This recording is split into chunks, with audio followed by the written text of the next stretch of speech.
Well, we'll come back to that measurement topic, I think, in everything that we talk about today. I want to move on to talking about healthcare pricing transparency. And when I hear the term healthcare price transparency, I sort of have to scratch my head. We walk into a store and prices are all around us in different goods and services and products. We advertise based on prices. So I guess a starting question, and maybe Francois, I'll ask this of you, why do we talk about the need for transparency in pricing in healthcare?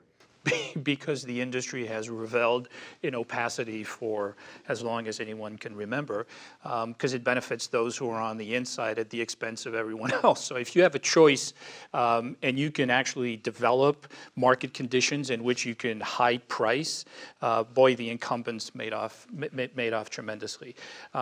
Good news is that's also changing.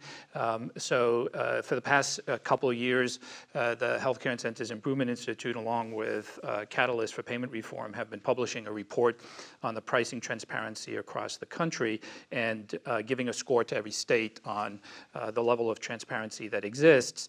Most of the states in the union get an F. A few get a little better than that, but not measurably.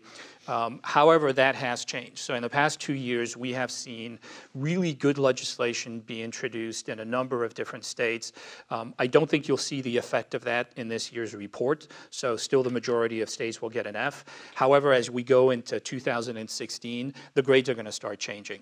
And the arguments that have been set forth by payers and providers alike about the confidential nature of pricing information, about the need to avoid disclosure of pricing information, are all being vacated for the lies that they are. And finally, we're getting to a point where I think the true impact of what is pricing transparency in the country is going to be felt. It is high time that this is transparent. Think of it for a moment. When you look at the exchanges and the metal levels, the platinum, gold, silver, bronze, that is primarily defined by the out-of-pocket expense that the public's going to have. Somebody who has a bronze plan is responsible for 40% of the costs. So the people who can least afford it have the most skin in the game, so they want to know what is it they're buying. They have so much that they have to contribute to it. Yet, as it stands right now, I'm not sure they can go and look at the cost of, say, a hip replacement and compare apples to apples.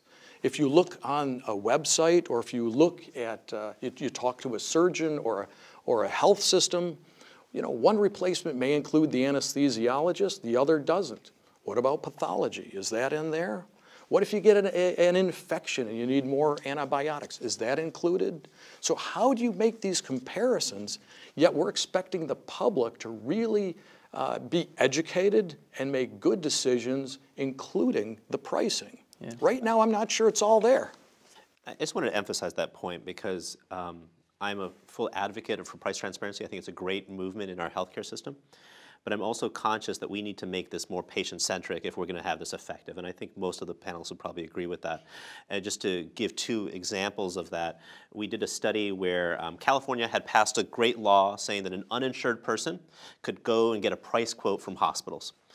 Sounds like a great idea, so we pretended to be patients. We sent out a secret shopper study, sent letters to all the hospitals in California. And I think what we found echoed what you just described, Art, which was the information that was returned to us. Sometimes it included charges, sometimes it included costs, and then sometimes the anesthesiologist would be included, sometimes the post-op visits. So we could never really use that information to actually compare. And especially as we go to these high-deductible health plans, it's complicated. We had this example where we spoke with at a physician group and a hospital. If a patient came in and has a high-deductible health plan, their primary care doctor says, I want you to get a mammogram, I want you to see an endocrinologist, I want you to also get a blood test. That patient is going to get so many, there's going to be the facility fee, there's going to be from the lab, it's going to be from the mammogram and the radiologist who reads the mammogram.